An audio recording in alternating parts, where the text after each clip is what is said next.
Bonjour peuple de Dieu,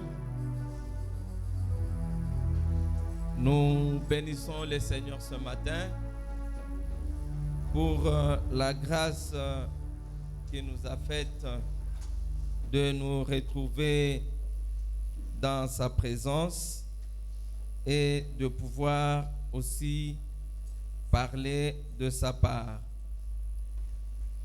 Nous bénissons et remercions l'aumônier et les conseils paroissiaux pour la énième fois, pour la confiance qu'on nous a témoignée de nous laisser la chair et partager la parole du Seigneur. Amen. Nous bénissons également votre présence. Sans vous, on ne pouvait pas se tenir debout et pouvoir parler de la part de Dieu. Nous n'avons pas suffisamment de temps aujourd'hui. Nous avons beaucoup de choses à faire après. On a très peu de temps et ainsi on va passer directement à l'essentiel de notre exhortation de ce matin.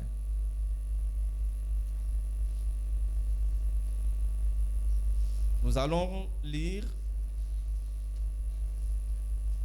dans l'Ancien Testament, dans le livre d'Agée, Agée chapitre 1er. Agée chapitre 1er, nous lisons du 2e au 11e verset.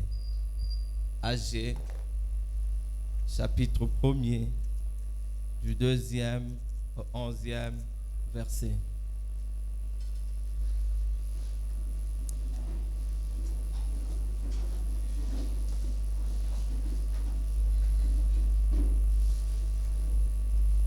Est-ce qu'il y a un frère qui a trouvé une sœur qui peut m'aider à faire la lecture? Agée chapitre 1er, du 2e au 11e verset. Nous lisons la parole du Seigneur. Ainsi parle l'Éternel des armées. Ces peuples disent, le temps n'est pas venu, le temps de rebâtir la maison de l'Éternel. C'est pourquoi la parole de l'Éternel leur fut adressée par Agée le prophète en ces mots. Est-ce le temps pour vous d'habiter vos demeures lambrissées quand cette maison est détruite? Ainsi parle maintenant l'Éternel des armées. Considérez attentivement vos voies. Vous semez beaucoup et vous recueillez peu. Vous mangez et vous n'êtes pas rassasiés. Vous buvez et vous n'êtes pas désaltérés. Vous êtes vêtus et vous n'avez pas chaud. Le salaire de celui qui est à gage tombe dans un sac percé. Ainsi parle l'Éternel des armées. Considérez attentivement vos voies. Montez sur la montagne, apportez du bois et bâtissez la maison. J'en aurai de la joie et je serai glorifié, dit l'Éternel. Vous comptiez sur beaucoup et voici vous avez eu peu. Vous l'avez rentré chez vous, mais j'ai soufflé dessus. Pourquoi, dit l'Éternel des armées? À cause de ma maison qui est détruite. Tandis que vous vous empressez chacun pour sa maison. C'est pourquoi les cieux vous ont refusé la rosée et la terre a refusé ses produits. J'ai appelé la sécheresse sur le pays, sur les montagnes, sur le blé, sur le mou, sur l'huile, sur ce que la terre peut rapporter, sur les hommes et sur les bêtes et sur tout le travail de main. Amen. On peut reprendre nos places.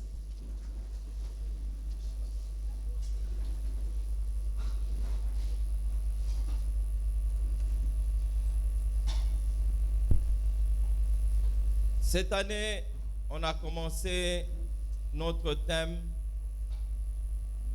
Moi et ma maison, nous servirons l'Éternel.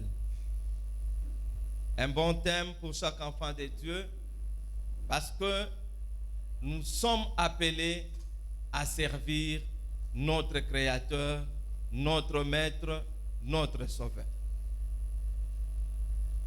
Quand vous lisez dans le livre de Luc, le 4e chapitre, son 8e verset, c'est lors de la tentation de Jésus-Christ Jésus dira au diable, quand il lui a présenté la terre et toute la splendeur pour dire, si tu m'adores, je te donnerai tout ce que tu veux. Mais Jésus lui dira, on ne servira que l'Éternel des armées. Amen. Donc, le fait de venir à Dieu, c'est un bon choix que nous avons fait de le servir. Amen. On le sert parce qu'il est notre créateur. On le sert parce qu'il est notre Père. On le sert parce qu'il nous a aimés le premier. Avant même que nous ne puissions le connaître, nous, il nous avait déjà aimés. Une telle personne, quelqu'un qui t'aime, tu es prêt à tout pour lui, n'est-ce pas? Même dans la chair ici, on peut voir quelqu'un qui t'aime. Tu es prêt à te sacrifier pour lui. Pourquoi? Parce qu'il t'aime. Quand quelqu'un t'aime, c'est-à-dire il se donne tout entier à toi et il est prêt à te faire du bien. C'est ainsi que Dieu, dans son amour, parce qu'il nous aime, parce qu'il t'aime mon frère, parce qu'il t'aime ma soeur, cet amour pour toi l'a poussé à sacrifier son fils. Ah, quel degré d'amour! Voilà pourquoi nous sommes au service de Dieu.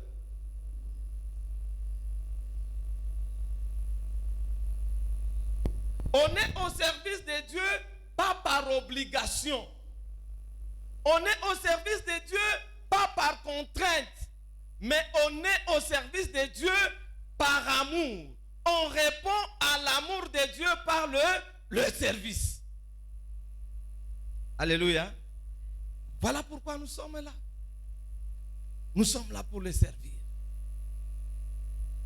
Et on le sert avec tout ce que nous sommes, avec tout ce que nous avons. Nous sommes en train de le servir avec tout notre être, tout notre cœur, avec aussi tous nos avoirs. Parce que ce qui est à moi, le maître ou celui qui a créé ces choses, c'est qui? C'est lui qui me les a donnés par son amour.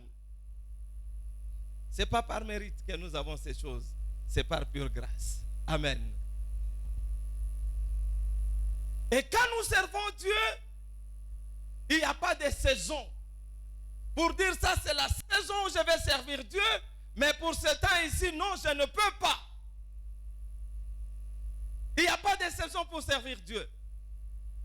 On le sert, que ce soit dans la douleur, que ce soit dans la joie, que ce soit dans les pleurs, que ce soit dans le rire, nous sommes au service de Dieu. Alléluia. Alléluia. En tant qu'enfants de Dieu, nous ne servons pas Dieu avec des lestages.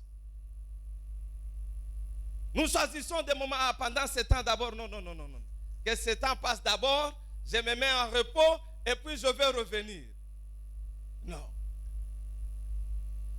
On le sert à tout. Amen. Amen. Dans la lecture que nous venons de lire, dans le livre du prophète Agé, il s'agit de l'histoire d'un peuple juif que nous connaissons, qui était en déportation. Et pendant qu'ils étaient en déportation, Dieu a étendu sa main et les a délivrés. Et les a retournés dans leur territoire. Mais quand ils sont arrivés, ils ont considéré la maison de l'Éternel. Ils ont trouvé la maison de l'Éternel. La maison était en ruine. La maison était en ruine. Elle n'était pas dans son état premier, tel que Salomon l'avait construite.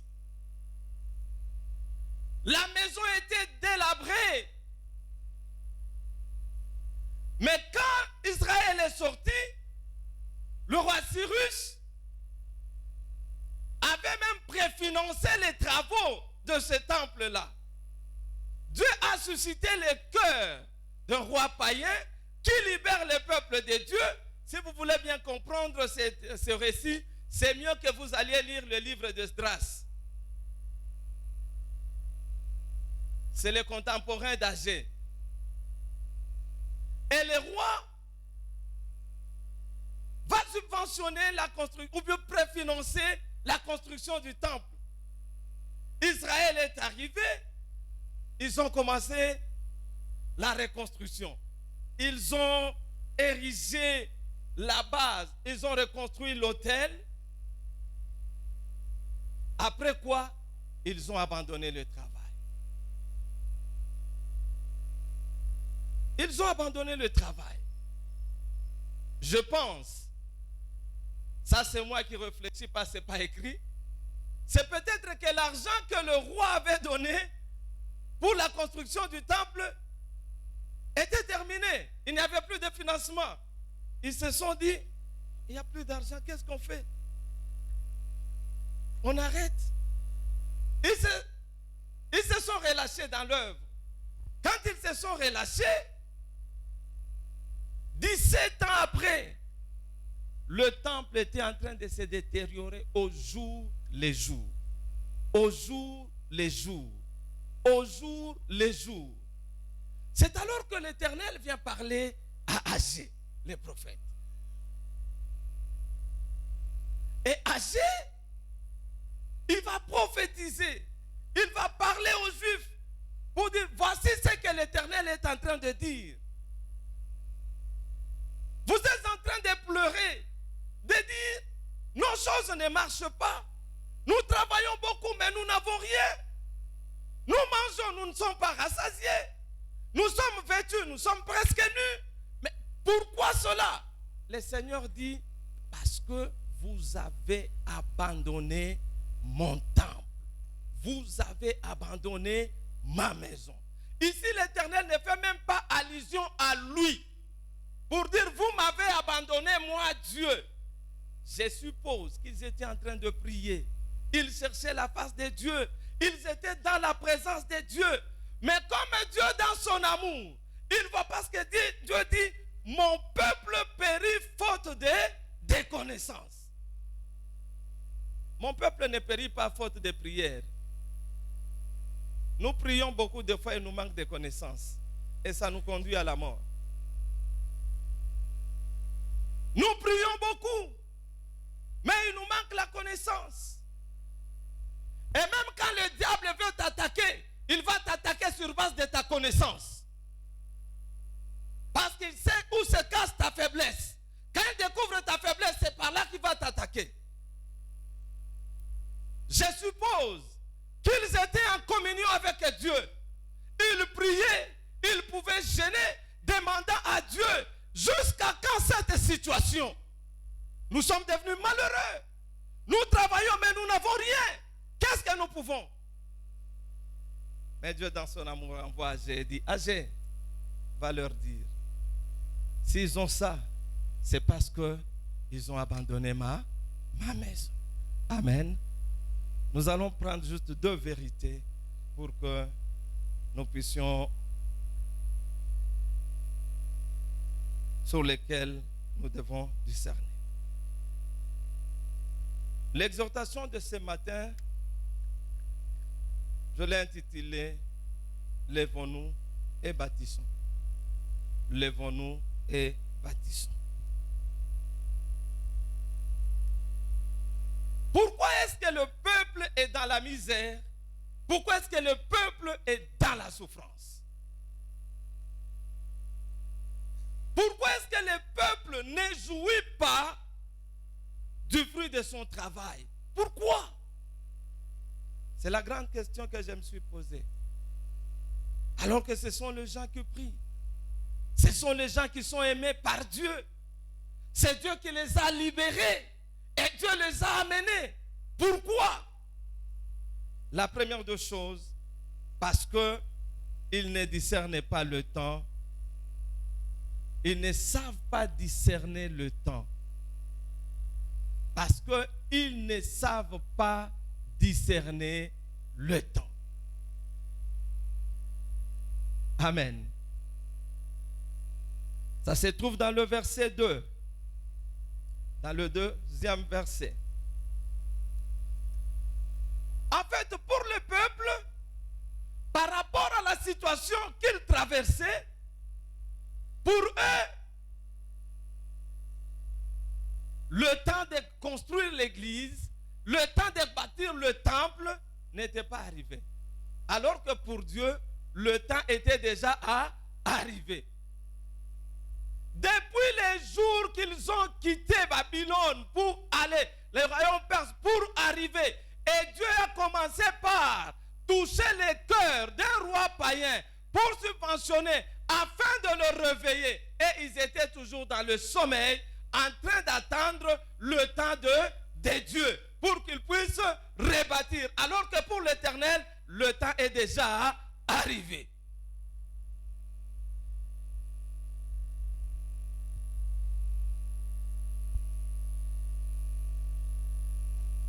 Et il présente des fausses excuses. Le temps n'est pas encore là. Le temps est compliqué. Quand j'étais en train de réfléchir sur ça, mais j'ai vu, mais c'est ça notre image aujourd'hui. C'est ça notre image aujourd'hui. Mais nous disons toujours, mais avec cette situation difficile ici, avec les dollars ici, qui se déprécient au jour le jour, avec cette inflation monétaire, qu'est-ce que nous allons faire? D'abord nous-mêmes, nous n'avons rien. Qu'est-ce que nous pouvons faire? Frère, Israël n'avait pas discerné le temps de Dieu. Il n'avait pas compris que le temps était déjà arrivé pour pouvoir servir les seigneurs, pour pouvoir s'occuper de sa maison. Et ici, il est question de sa maison, de son temple.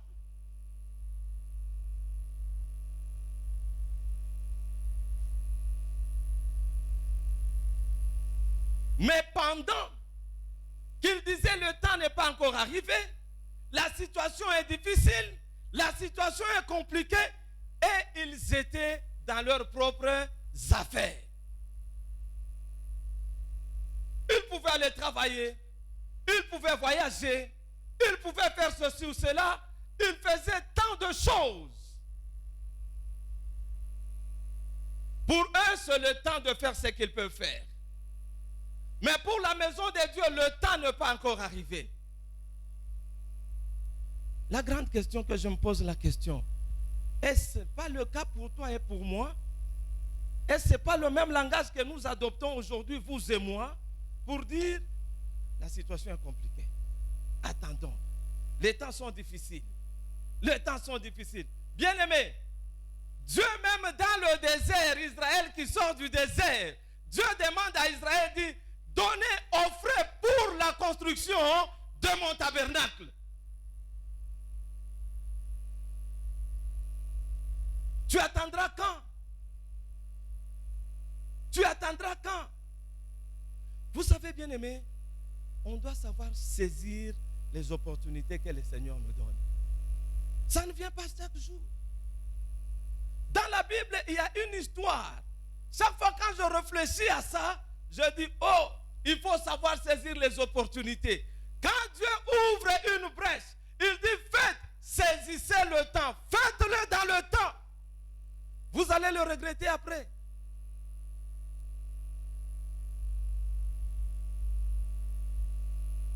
Une femme dans la Bible, on raconte, par amour, en voyant ce que le Seigneur a fait pour lui, la femme a été délivrée de ses maris, elle a été délivrée des démons, elle s'est dit, qu'est-ce que j'ai de plus précieux dans la maison? Elle regarde, elle n'avait que du parfum. La Bible dit, ça coûtait très cher. Elle est entrée dans la maison pendant qu'elle était là. Elle a versé le parfum sur Christ. Elle a essuyé même les pieds de Christ avec ses cheveux. Les disciples étaient mécontents. Mais nous avons des pauvres. On devrait vendre. On devrait. Mais le Seigneur lui dit, mais elle a fait une bonne chose. Elle a préparé ma sépulture. Et partout où l'évangile sera prêché, on se souviendra de cette femme. On se souviendra de cet acte. Alléluia. Les autres étaient là en train de regarder.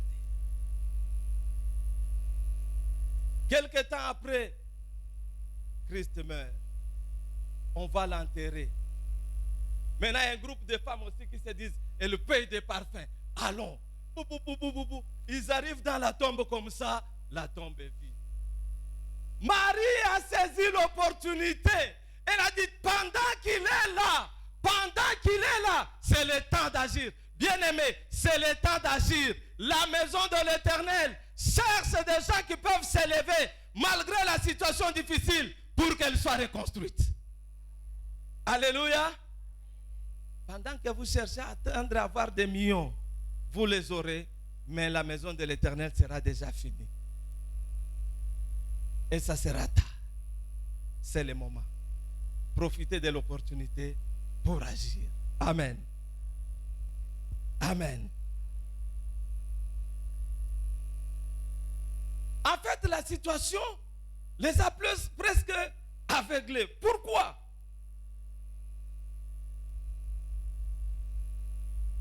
Ils se disaient, nous faisons des mauvaises récoltes, nous cultivons, on ne fait pas de bonnes récoltes.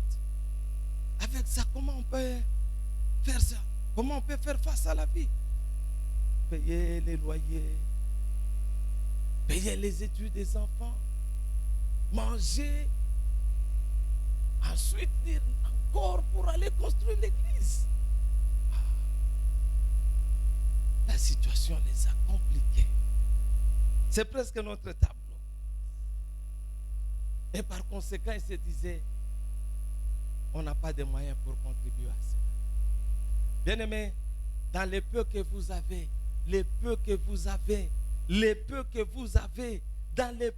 vous avez, saisissez l'opportunité, mettez la main à la part, bénissez le Seigneur en reconstruisant son temple.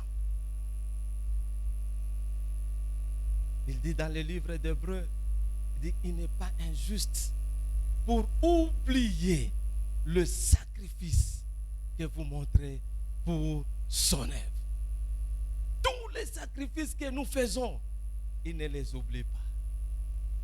Il n'est pas injuste pour oublier ça. Il est juste, il les reconnaît. Mais un jour, aujourd'hui tu vas s'aimer, tu vas travailler dans la douleur, avec les larmes. Mais un jour, tu récolteras. Mais tu ne sauras même pas que c'est les résultats de l'œuvre que tu es en train de faire aujourd'hui. Lui-même, dans sa préscience, il sait où est-ce qu'il te visitera. Deuxième chose.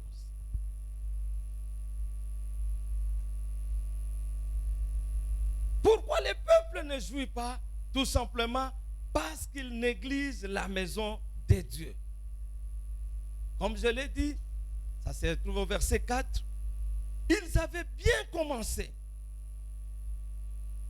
Si vous lisez dans Esdras, son 3e chapitre, au premier verset, vous allez voir,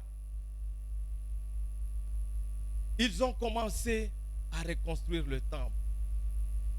Ils ont reconstruit. Et ils ont préparé le bassin, la base, pour les holocaustes. Et ils ont même offert. Mais pendant ce temps, il y avait des problèmes. Il y avait les gens qui étaient là, qui s'opposaient à eux. Mais ils étaient là.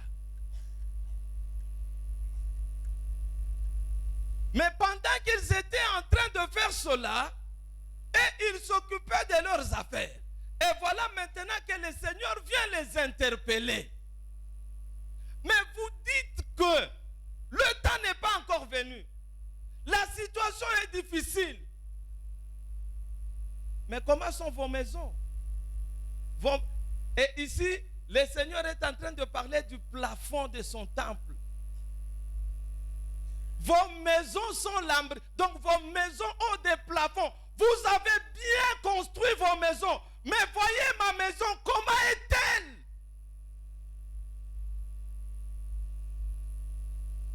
Et le Seigneur réclame les plafonds. C'est ça ce qui est dit ici. Le lambris là dont on parle, c'est les plafonds. Ce n'est pas autre chose.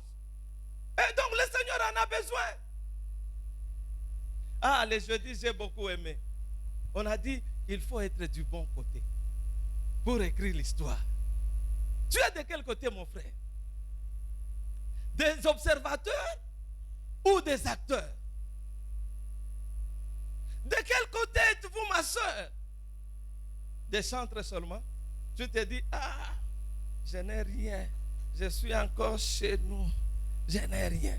Mais quand on regarde bien ça,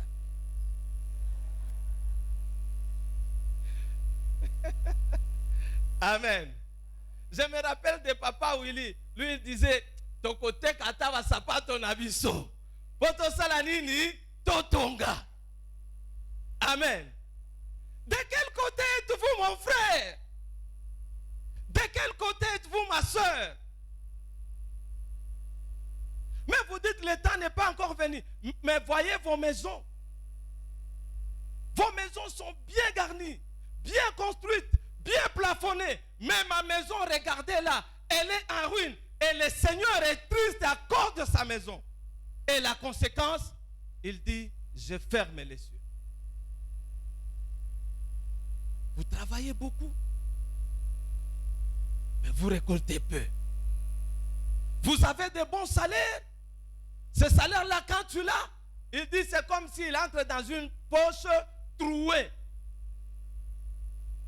C'est quand tu as seulement peu, parce que tu as négligé, tu as donné de l'importance à tes projets, et lui, il vient, il souffle dessus. Et tout s'en va. Tout s'en va. Nous aimons Dieu, oui. Nous l'aimons de tout notre cœur. Nous chantons. Nous fermons les yeux. On peut même dormir même les seuls. Oh Dieu, tu es merveilleux. Mais quand il dit, regarde ma maison, il dit, ah Seigneur, tu ne vois pas les temps difficiles. Tu ne vois pas les temps difficiles. Tu ne vois pas les temps difficiles. Oui, il voit et il connaît les temps difficiles que nous traversons. Et c'est pendant ces temps difficiles-là qu'il a suscité un âgé pour nous dire le plafond du temple doit être construit.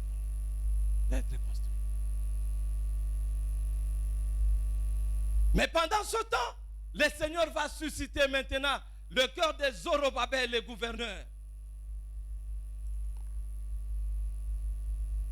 Celui-là va se mobiliser avec les sacrificateurs. Ils se sont levés et ils ont mobilisé le peuple pour la reconstruction du temple. Est-ce que ce matin, tu peux être de ceux-là qui peuvent se lever, qui peuvent se mobiliser pour dire, même mon 10 francs, je vais les donner. Ce qui est fait, c'est la base qui est faite, qui est jetée seulement. Mais le temple a encore beaucoup de choses à faire. Quand je vois, quand on est ici, je vois les chantres qui chantent, après ils font ça. Ça signifie quoi? C'est un message, vous avez compris, n'est-ce pas? Vous-même, vous voyez, est-ce que vous avez des yeux pour voir? Est-ce que vous comprenez ce message? C'est le temple qui souffre. Quand vous entrez dans le temple, qu'est-ce que vous voyez? Est-ce que tout est bon? Tout est propre? Tout est nickel? Est-ce que tout marche?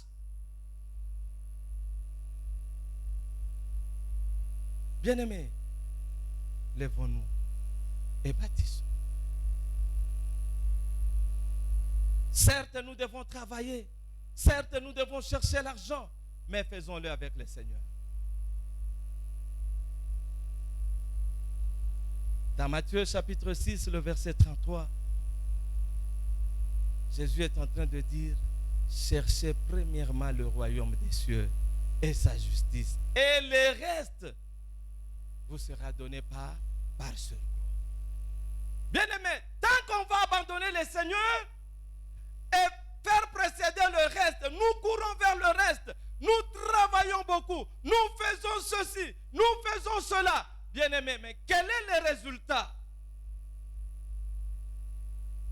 À cause de la maison du Seigneur, il a bloqué les cieux. À cause de la maison du Seigneur qui n'est pas entretenue, il a bloqué tes relations. À cause de la maison du Seigneur qui n'est pas entretenue, il a bloqué tout ce que désire ton cœur. Nous aimons seulement le verset. Fais de l'Éternel ton délice. Il te donnera ce que ton cœur désire. Les délices, c'est ça. Le temple, ça fait partie des délices pour qu'il te donne ce que ton cœur désire. Alléluia. Alléluia. J'aime beaucoup le verset de Psaume 127. Je vais lire ce verset, je l'aime beaucoup. Psaume 127. Il dit quoi? Si l'Éternel ne bâtit la maison, ceux qui la bâtissent travaillent en vain. Vous voyez, si vous courez seul, en abandonnant la maison, vous faites tout ce que vous faites, vous travaillez, vous dites j'ai construit, vous êtes en train de faire quoi? La Bible dit quoi? Vous travaillez en vain. Si l'Éternel ne garde la ville, celui qui la garde veille en vain. Il n'y a même pas de protection. Mais le verset 2, c'est ce qui m'intéresse. En vain, vous levez-vous matin, vous couchez-vous tard et mangez le pain de la douleur. Mais pendant que vous vous levez trop tôt, vous allez, vous faites ceci. Il dit, vous perdez le temps. Mais pendant ce temps, quelle est la suite? Il dit, il en donne autant à ses bien-aimés pendant leur sommeil. Mais ceux-là qui s'occupent de l'œuvre de Dieu, pendant que vous courez, pendant que vous allez à gauche, à droite, et pendant qu'ils dorment, le Seigneur vient déjà et commence à leur donner leur part. Alléluia. Lèvons-nous et bâtissons. Que le Seigneur bénisse sa parole. Amen.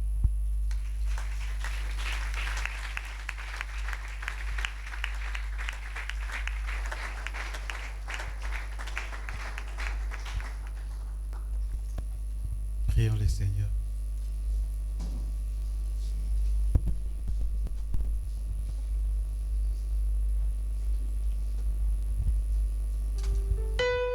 Nous savons que c'est une interpellation pour chacun de nous ce matin. Ces peuples disaient, mais il n'est pas encore temps de bâtir, parce que la situation n'est pas encore bonne. Nous traversons encore des moments difficiles. Ce n'est pas maintenant que nous devons bâtir. Et pendant qu'ils disaient que la situation était difficile, leur maison était lambrisée. Ils s'occupaient de leurs propres affaires. Mais ils pensaient que s'occuper des affaires de Dieu, c'est du passe-temps. C'est une perte. Alors le Seigneur leur dit, attendez, je vais souffler dessus. Lèvons-nous et bâtissons.